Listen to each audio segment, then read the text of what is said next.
É o último churrasco da estação, uma noite de verão agradável com a família e amigos. Não existe maneira de saber que uma enorme massa de rocha espacial do tamanho de um campo de futebol está se aproximando da Terra numa velocidade de 80 mil quilômetros por hora. Faltam 20 segundos para o impacto. Quando ela entra na atmosfera, o asteroide congelado se transforma em uma bola de fogo tão quente quanto a superfície do Sol. Uma nova estrela está no céu noturno, se tornando mais brilhante a cada segundo. A ionização da bola de fogo interfere nos sinais de rádio e TV num raio de 1.600 quilômetros. Um impacto a 40 quilômetros de distância transforma a noite em dia. A energia de 100 bombas nucleares é liberada. Por enquanto, tudo é silêncio. 7 segundos depois do impacto, a onda de choque começa. Enquanto o solo treme, ventos de velocidade supersônica arrasam toda a região.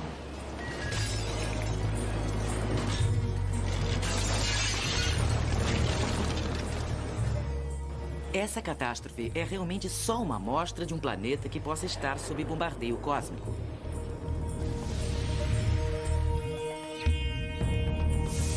Continuamos a receber esses golpes diariamente. A maioria deles são pequenos.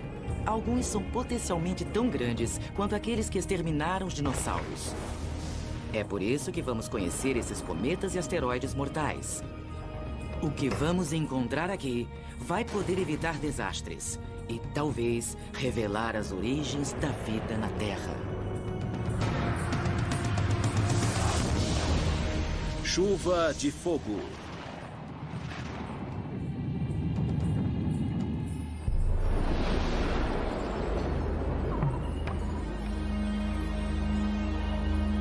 É difícil imaginar o perigo que uma bola de fogo do espaço representa.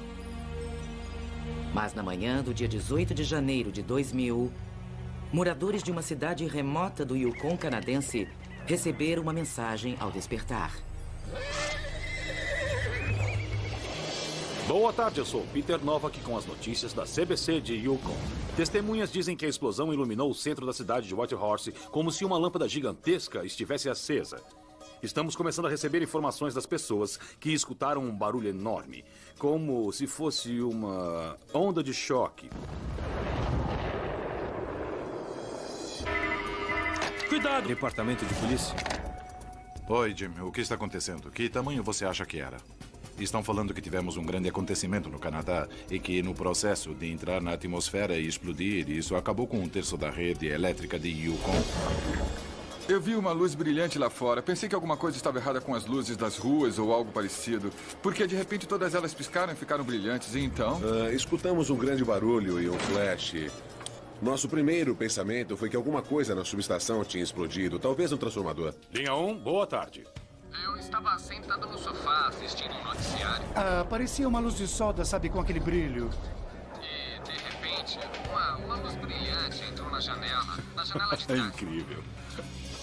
A maior parte das coisas que acontecem na pequena cidade de Whitehorse ficam em Whitehorse. Mas a rajada no céu nessa manhã prendeu a atenção das pessoas, incluindo oficiais de alto escalão no governo dos Estados Unidos.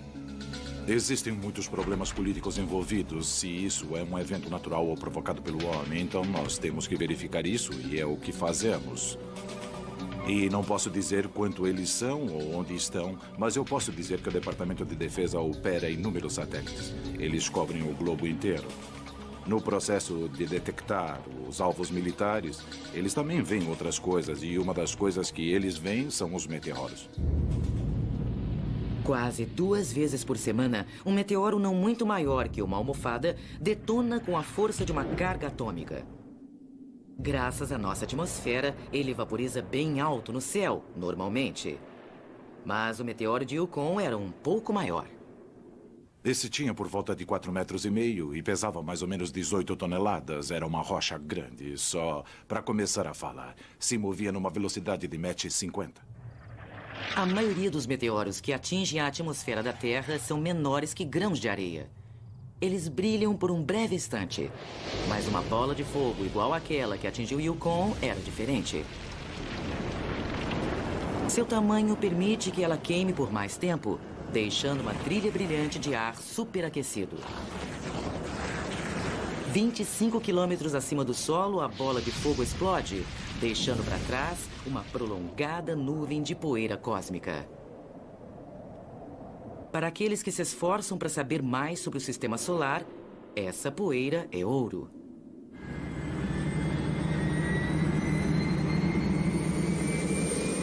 A NASA tem um jato de grande altitude, especialmente projetado para recolher poeira espacial. Logo após a explosão, uma missão está a caminho para recolher toda a poeira que for possível antes que ela se perca para sempre. O avião tem coletores debaixo das asas que podem ser abertos no meio do voo. Dentro de cada coletor tem um prato esterilizado, revestido por um óleo pegajoso para recolher a poeira. É um pedaço de papel pega-mosca de $1 milhão, mas para os cientistas, perseguir uma bola de fogo é a única esperança de recuperar alguma coisa de um meteoro. Apesar de todos os instrumentos de alta tecnologia, nenhuma poeira foi recuperada em Yukon. Esse trabalho ficou para um homem de senso aguçado, descobrir se fragmentos dessa bola de fogo atingiram a Terra. No campo, Jim Brock escuta as notícias e manchetes sobre o Lago Tagish. Eu sabia que se tivesse algo para ser encontrado, a melhor chance seria provavelmente viajando pelo lago. Ninguém naquele momento tinha uma ideia clara de onde exatamente ele tinha caído.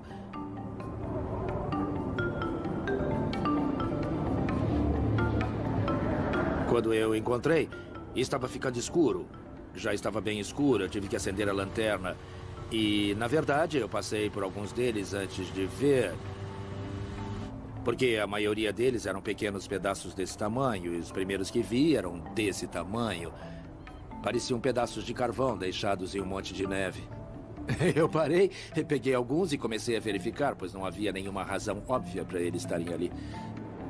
Encontrar um meteorito é raro, mas encontrar vários no gelo com o conteúdo deles ainda congelado é excepcional.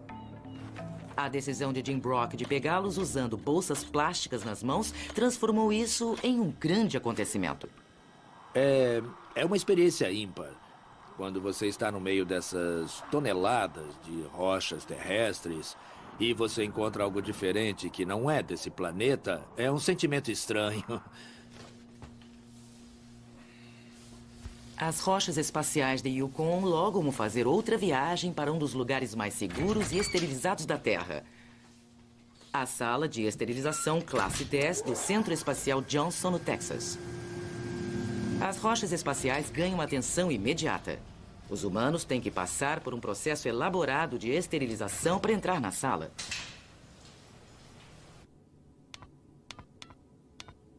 O mineralogista cósmico Michael Zolensky recebe várias rochas que foram enviadas, mas nem todas vieram do espaço.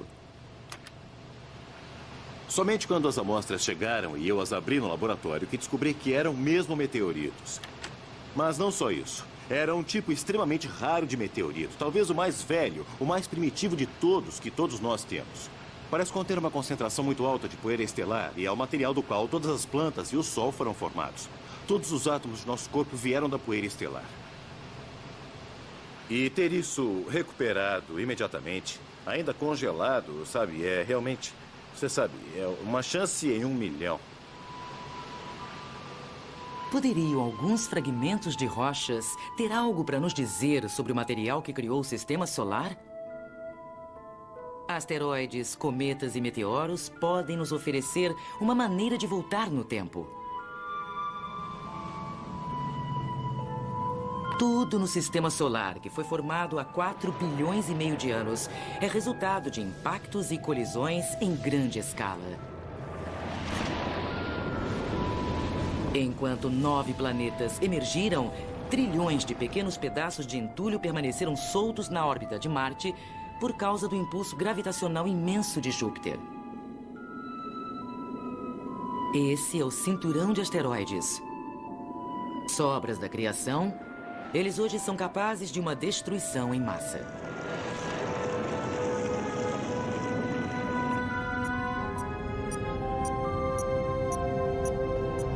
Bom, nosso sistema solar não é só o Sol e os 9 planetas como nos ensinaram no colégio. Existem também milhares, milhões de cometas e asteroides que são chamados de pequenos corpos do sistema solar.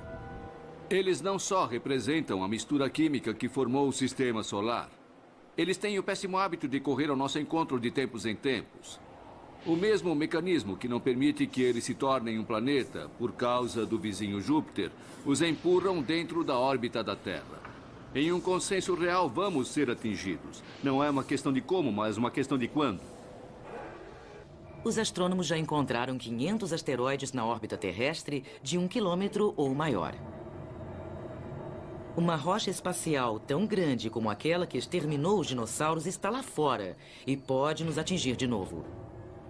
Em 1994, astrônomos tiveram uma chance rara de testemunhar esse perigo. Um cometa enorme chamado Shoemaker-Levy 9 se quebrou em 20 pedaços que foram sugados para Júpiter numa velocidade 100 vezes mais rápida que a de uma bala. O cometa Shoemaker-Levy 9 causou uma explosão equivalente a uma bomba como a de Hiroshima, explodindo a cada segundo por 13 anos. Causou uma nuvem de pó que era maior que a Terra, e as pessoas puderam entender que se um cometa ou asteroide do tamanho de um chapéu atingisse a Terra, teríamos sérios problemas.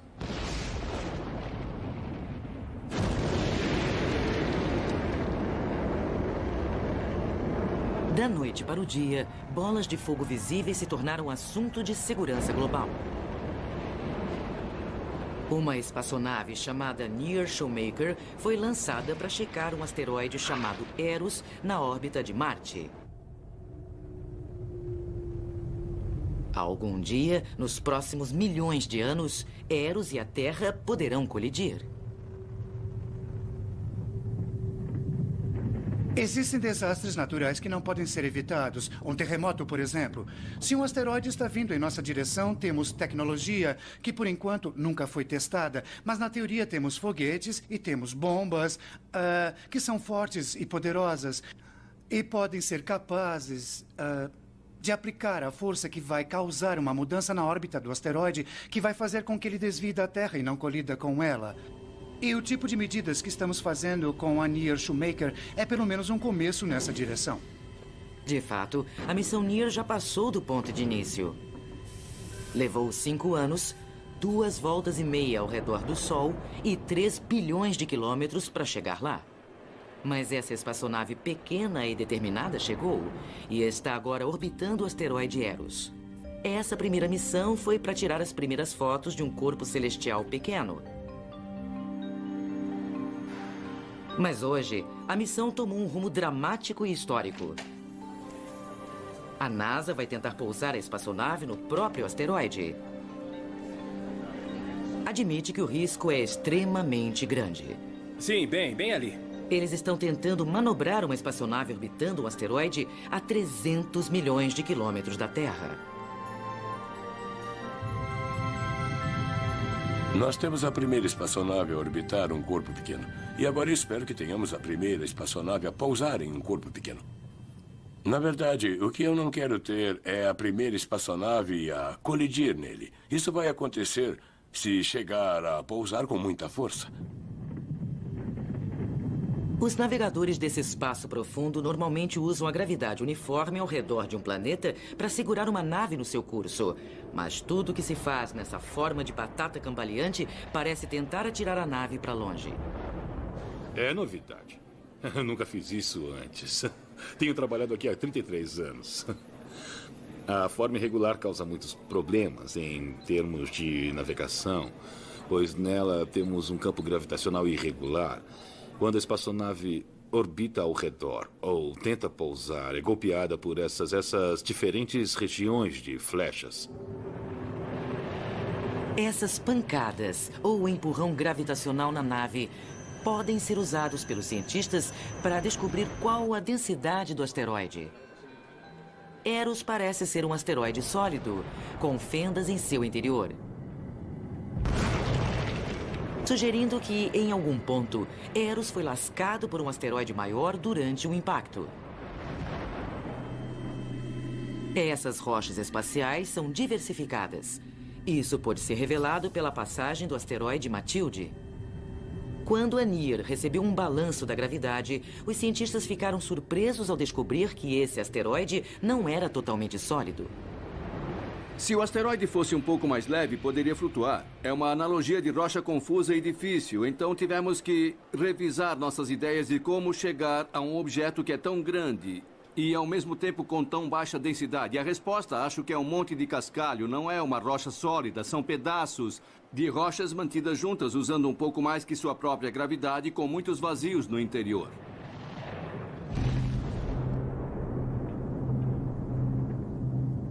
Ele tem crateras enormes.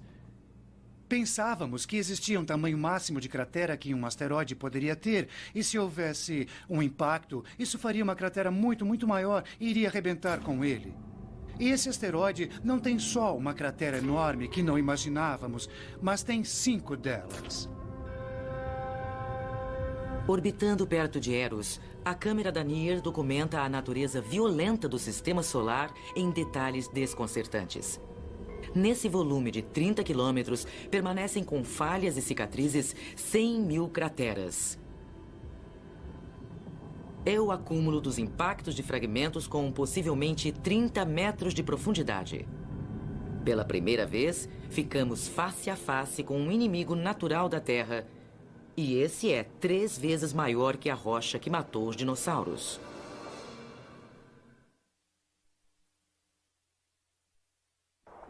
Olá, América. Às vezes o céu vem abaixo. Na noite de 9 de outubro de 1992, torcedores em um jogo de futebol estão distraídos. Assim como videoamadores em 2 outros estados do meio Atlântico. É conhecida como Bola de Fogo de Peekskill, porque finalmente ela parou em Peekskill, no estado de Nova York. As chances de ser atingido por uma delas são raras, mas a Terra é o alvo. Temos só que olhar a Lua. Ela é cheia de crateras. Tem uma atmosfera, muito mais impactos ocorrem. Até a poeira lunar é esburacada com micros impactos. E está toda lá, preservada. Não é possível que a Terra tenha escapado de ser atingida por bolas de fogo. Mas na Terra tudo se recicla, tudo muda dentro de 3 milhões, 10 milhões de anos. E como resultado, é difícil encontrar uma cratera de impacto. Elas ficam enterradas, ficam corroídas, ficam destruídas.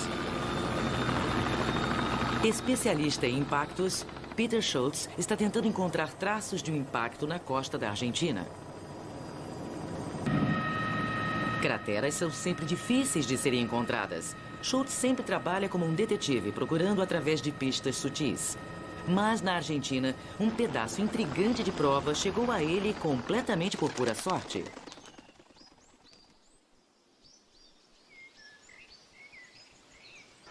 Acho que é uma lição real escutar alguém que fez só uma pergunta muito simples.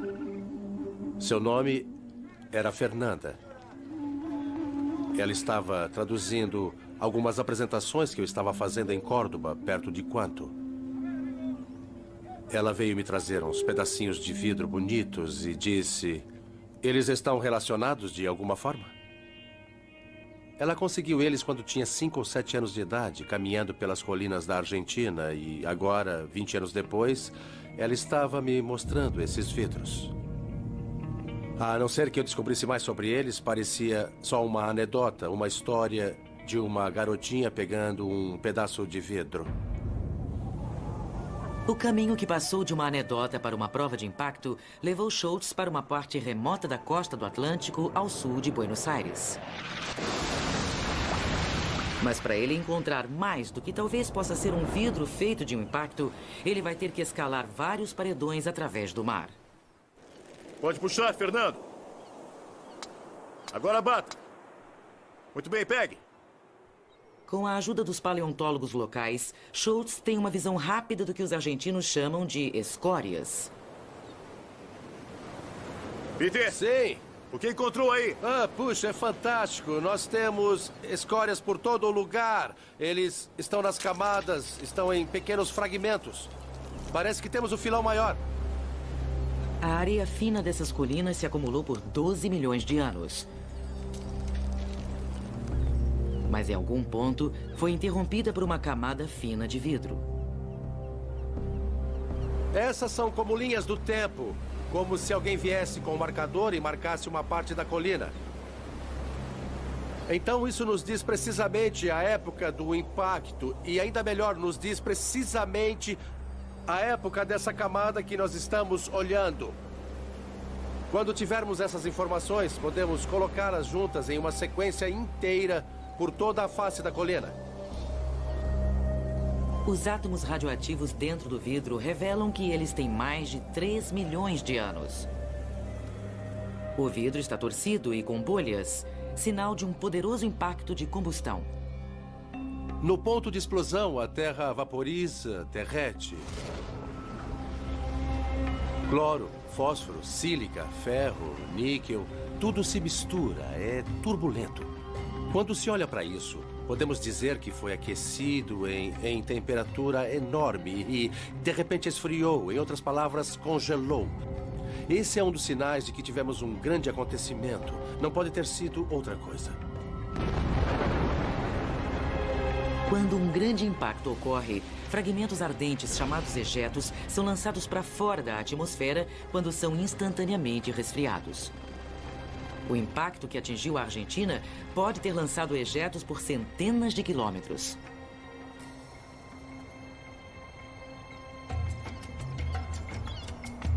Enquanto a própria cratera pode estar ao largo, outras pistas apareceram, oferecendo mais provas desse impacto antigo. Pode ver isso aqui e ali também. Paleontólogos argentinos cavando pela mesma costa descobriram fósseis de alguns animais muito estranhos. Esse é o último registro desse animal. Bom, esse é um pedaço peculiar de osso, com uma forma estranha aqui.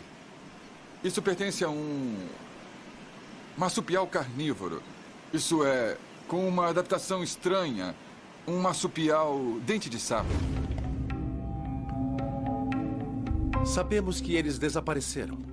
Sabemos que eles não estavam nas camadas acima da camada de impacto. E nosso desafio é saber se podemos detectar o que matou esses animais.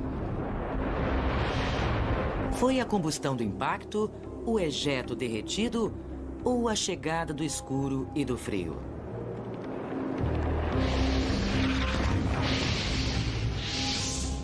A explosão pode ter ficado confinada numa pequena região da América do Sul.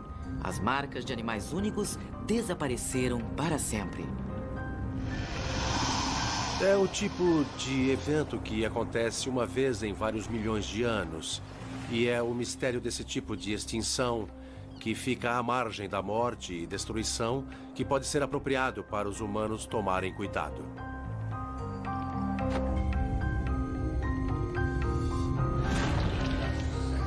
Para realmente entender como um pequeno impacto pode ser tão destrutivo, Peter Schultz tem que reconstruir o próprio impacto. Na NASA, na sala de armas especiais, uma arma hipersônica atira impactos simulados de qualquer ângulo. Esse instrumento permite que nós capturemos o evento do impacto total em alguns milésimos de segundos. Mas então podemos estender ele um pouco e fingir que estamos de volta na Argentina, observando o evento acontecer de verdade. A escuridão intensa, o calor intenso, a velocidade dos ventos. E isso vai acontecer aqui, dentro dessa câmara de metal reforçada. Na temperatura de explosão e uma mistura de solos similar aos da planície argentina. Mas essa areia vai poder ser derretida em vidro? Câmaras de alta velocidade vão registrar os resultados em 500 imagens por segundo.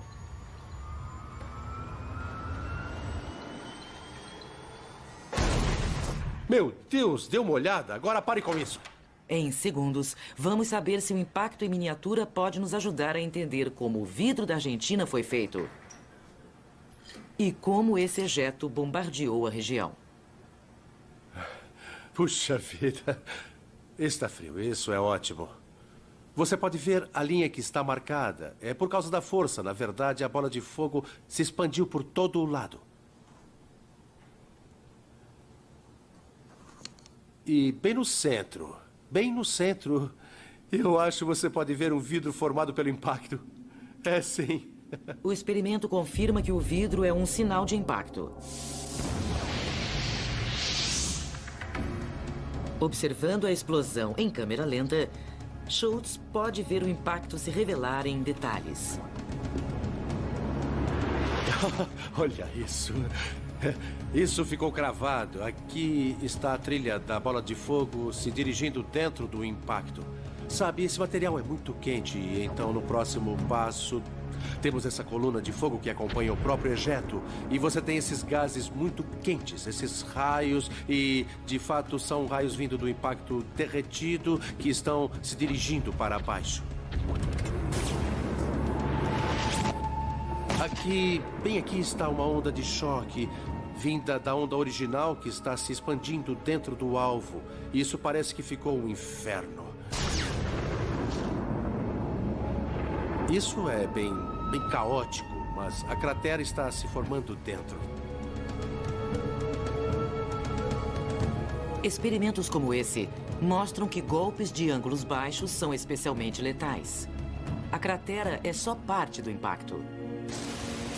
Uma linha de fragmentos mortais se estende bem mais longe. E esse foi o caso do maior de todos os impactos. No fundo do Mar do Caribe está a cratera entalhada há 65 milhões de anos. Tem mais de 150 quilômetros de comprimento. Mas as consequências da rocha espacial do tamanho do Everest foram globais. Por milhões de anos, os dinossauros prosperaram. Os mamíferos eram animais pequenos, vivendo, na maioria, em tocas.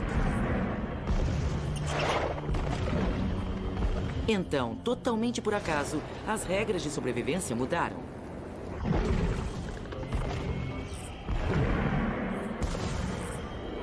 Num piscar de olhos, a Terra mergulhou na escuridão, depois no frio.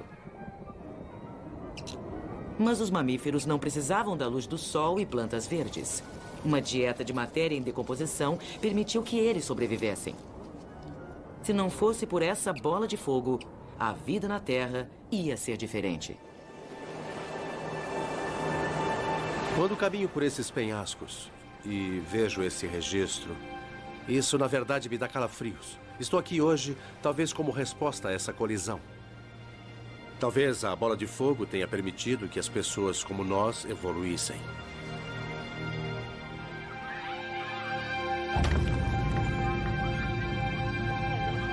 Antes que outra rocha espacial caia do céu, a NASA colocou uma espaçonave em órbita de um asteroide. Mas o que vai acontecer quando eles tentarem pousar nele?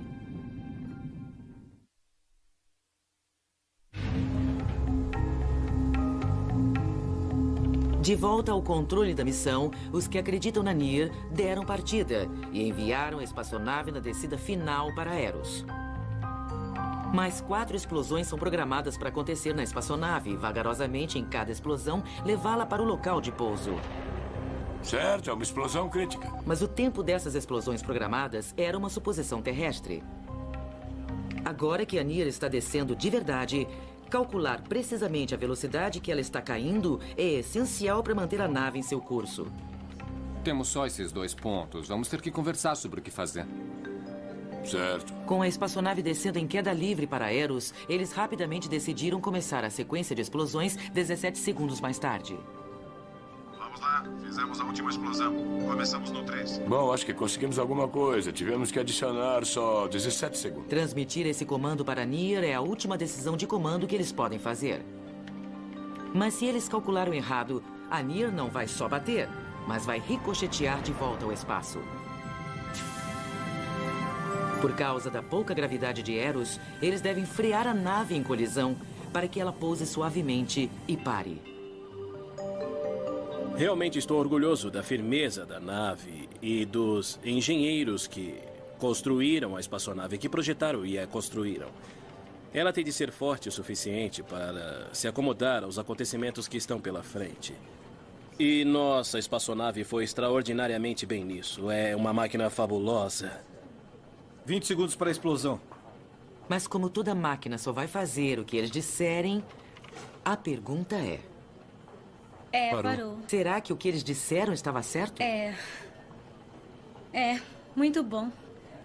Certo, interrompeu bem. A primeira explosão funcionou Tivemos um bom perfeitamente. Mas para determinar a localização exata da Near e sua altitude, uma série de fotos serão tiradas pela câmera posicionada do lado de fora da espaçonave. Planejamos receber essas imagens na sexta e temos que ter a esperança que a trajetória é mesmo exata e onde foi prevista. Quando o comando executou a manobra de colocar a espaçonave no ponto exato, ficamos procurando as marcas que queremos ver, em vez do céu negro. Na descida, a Near está tirando fotos a cada 30 segundos. Onde está? Onde está? Mas esperar essas primeiras imagens na tela parece uma eternidade. Eu digo onde ela está. Eu acho que a coisa que é um pouco assustadora no final é que não se sabe se aconteceu um erro. Todos somos humanos e digitamos esses comandos. E você pode digitar um número errado e daí as fotos podem aparecer queimadas e... Até aparecer uma imagem, eles estão voando às cegas. E eles sabem que a espaçonave está a menos de 6 metros da superfície. Mesmo aprendendo mais e mais sobre os asteroides, existem outros desafios mais misteriosos no céu. Cometas.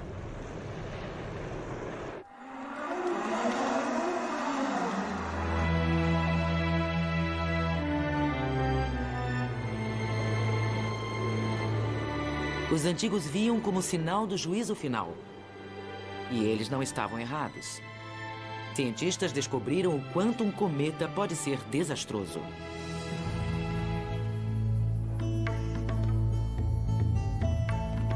Eles parecem como uma luz macia passando calmamente pelo céu.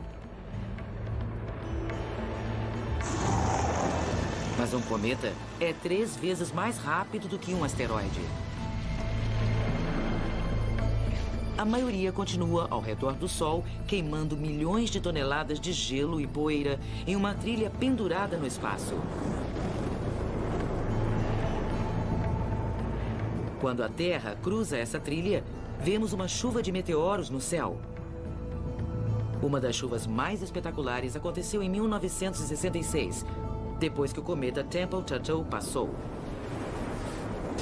8 pessoas morreram e 26 ficaram feridas quando os Vietcongs atacaram ontem em Saigon, pouco antes do início do desfile para comemorar o aniversário. Em 1966, eu morava em Plainville, no Texas. E eu tinha 10 anos.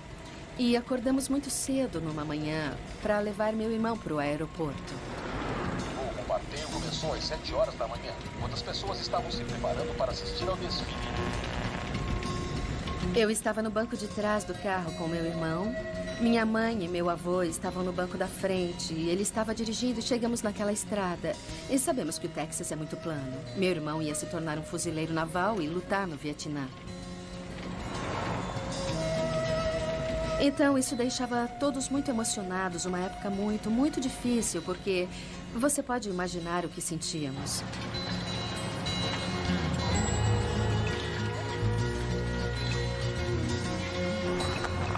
Não havia nenhuma luz, tudo estava muito quieto. E nós saímos da estrada e olhamos. E as estrelas estavam caindo. Caindo, caindo, caindo. E não tínhamos ideia do que era aquilo. Por acaso, tivemos a chance de presenciar a incrível chuva de meteoros de 1966. E essa foi a maior chuva de meteoros de que temos registro na história. Quando houve uma média de 100 a 150 mil meteoros por hora no céu. Jack Green ainda é fascinada por cometas. Hoje, ela é uma cientista planetária no laboratório de propulsão a jato na Califórnia. Green quer pousar uma espaçonave em um cometa para ver o que tem lá. Ela acha que a maioria é água congelada, água como da Terra. Mas dentro de uma nuvem de gelo de um cometa, existe algo realmente estável em que se possa pousar? Eu gostaria de saber como é ficar na superfície de um cometa. Como será olhar em volta? Eu vou ver colinas, montanhas. Vai ter uma nuvem de poeira se levantando no meu pé? Eu quero saber tudo isso, assim eu vou poder realmente pousar uma nave lá e ajudar os engenheiros a projetar essa nave. E essa é a chave.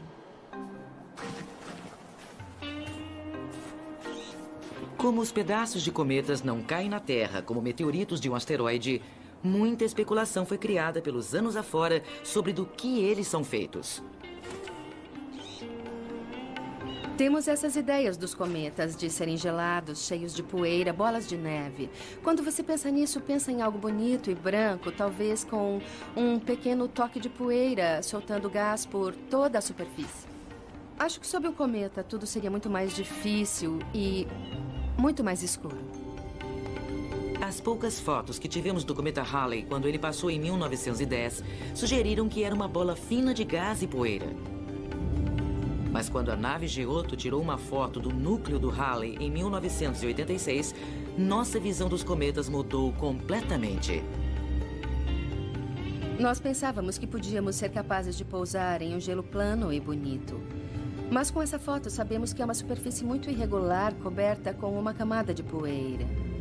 E não podemos dizer se essa camada de poeira tem 1 milímetro de espessura ou 3 metros. E se quisermos enviar uma nave para pousar em qualquer lugar nele, temos que saber em que estaremos pousando. Se chegarmos a enviar uma espaçonave equipada para se agarrar a um cometa, temos que entender como a sua superfície se torna irregular, espalhando milhões de toneladas de poeira por segundo. A resposta tem tudo a ver com a jornada extraordinária que um cometa faz através do sistema solar. Eles começam 1000 vezes além de Plutão. Lá existe um vasto reservatório de cometas conhecido como a Nuvem de Oort. Estocados nessa profundeza congelada estão os materiais originais que fizeram o sistema solar. Se você estiver sentado na nuvem de Oort, vai olhar para o sol e vai ver só uma pequena cabeça de alfinete. Existe uma luz do sol muito fraca vindo em sua direção. E você está sentado lá um pouco acima do zero absoluto. Então, como está congelado, não vê seus vizinhos mais próximos. Tudo é muito grande, muito escuro, muito vazio. Sentado em sua própria profundeza congelada, Jack Green está peneirando grãos de poeira congelada, tentando refiná-las até ficarem 100 vezes menor que um fio de cabelo. Isso se aproxima dos grãos de poeira que a espaçonave pode coletar em um cometa. Se tiver materiais orgânicos no cometa, eles vão estar nesta poeira. Dentro do vácuo do espaço, esse pequeno cometa segue em uma rota simulada pelo sistema solar. Dentro da câmara, a temperatura vai cair para 300 graus negativos. Para começar a jornada, Green joga uma dose de luz solar.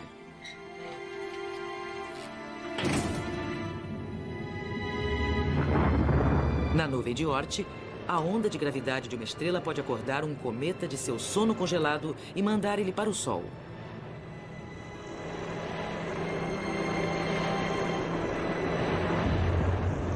Conforme ele passa por Júpiter, o Sol está vaporizando o gelo do cometa em uma nuvem de gás e poeira. Se tivermos sorte, o cometa vai passar pela Terra quando ele circula o Sol, deixando um rastro de poeira no seu caminho. Esse rastro de poeira do cometa pode ter trazido vida à Terra.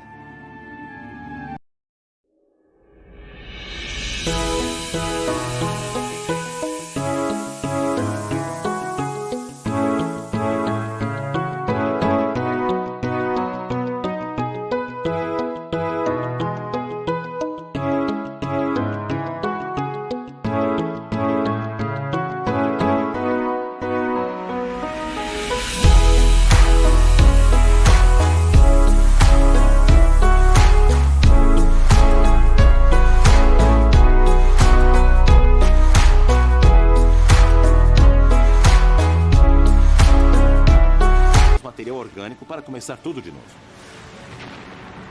Esses organismos de água que eles trouxeram, basicamente foram fundamentais para a vida começar na Terra. Vestígios dessa semente inicial continuou a se expandir. Embebidos nessa ideia, cientistas dos meteoritos de Yukon, como Michael Zolensky, encontraram provas mais distantes da ideia do nascimento da vida através do bombardeio. Descobrimos nesse meteorito pequenas bolhas de organismos, bolhas côncavas, o tipo de coisa que pode ter abrigado o início da vida. Isso deve ter começado nesse asteroide. E dentro dessas calcitas, encontramos pequenas bolhas de água, que são amostras da água do asteroide.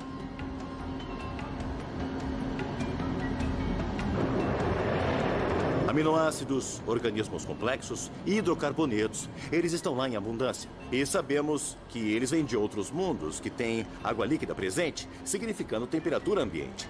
Então, do que mais precisamos para começar a vida? Cometas e asteroides estão oferecendo novas pistas às perguntas relativas ao velho mundo. Perguntas que estamos perto da resposta se a NASA tiver sucesso em pousar uma nave em um asteroide no espaço.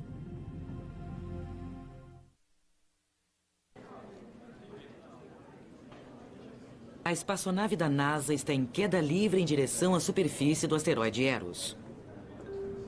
Onde ela está agora? Se ela está no curso, as imagens que todo mundo na NASA está esperando vão confirmar isso. Se a tela permanecer preta, é sinal de problemas. Olha aqui. Sim, isso é ótimo. A primeira foto capturou um pequeno pedaço do asteroide. De novo, outra indicação. Mas a próxima confirma que eles estão no caminho certo. 1 1/4. Ah, está funcionando. As fotos seguintes estão mais claras, dando detalhes da superfície a cada espaço de 10 centímetros. Ah, isso é ótimo, muito bom.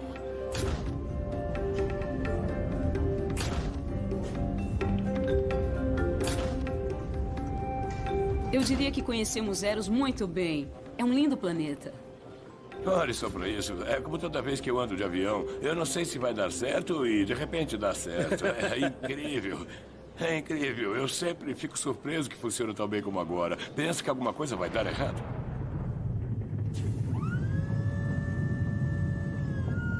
Não importa o que eles estão esperando.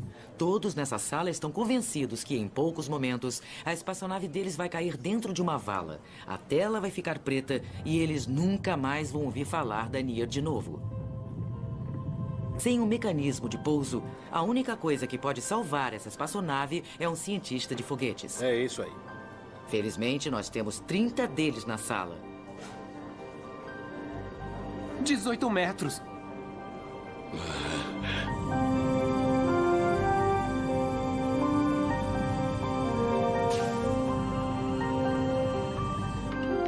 Contra todas as probabilidades, o sinal da Near de alguma forma continua fluindo. Ainda está lá? Ainda está lá? A que Agora altura devemos estamos, ver. rapaz? Estamos além do curso. A que distância ela pode ir? Não muito alto. Será possível que ela esteja na superfície sã e salva? Um minuto, eu quero confirmar Os primeiro. cientistas da missão gritam quando descobrem que a espaçonave pousou de Olha fato. aqui, tá vendo? Então, é desse lado. a nave está bem? Desse lado. É difícil saber, ainda está travada. Ainda está travada? Vamos, continuem. Continuem. NCD, está travada. Com certeza não temos telemetria. E a última leitura era .017 quilômetros. Eu acho que está na superfície. Sim, existe alguma coisa que eu não sei como explicar, mas É incrível. isto é incrível. É incrível, realmente incrível. Incrível. Uma imagem final incrível chega à Terra. E assim eles confirmam que cumpriram com o inacreditável. Pela primeira vez, uma espaçonave pousou em um asteroide do nosso sistema solar. E como se isso não fosse suficiente, eles continuam recebendo um sinal da espaçonave de 1 bilionésimo de watt. É o suficiente para eles saberem que a Near está bem e segura. Está telefonando para casa. É isso aí. E diz, eu estou aqui, ainda estou bem. É ótimo, é fabuloso. Ah, É incrível. fabuloso. Inacreditável. Inacreditável.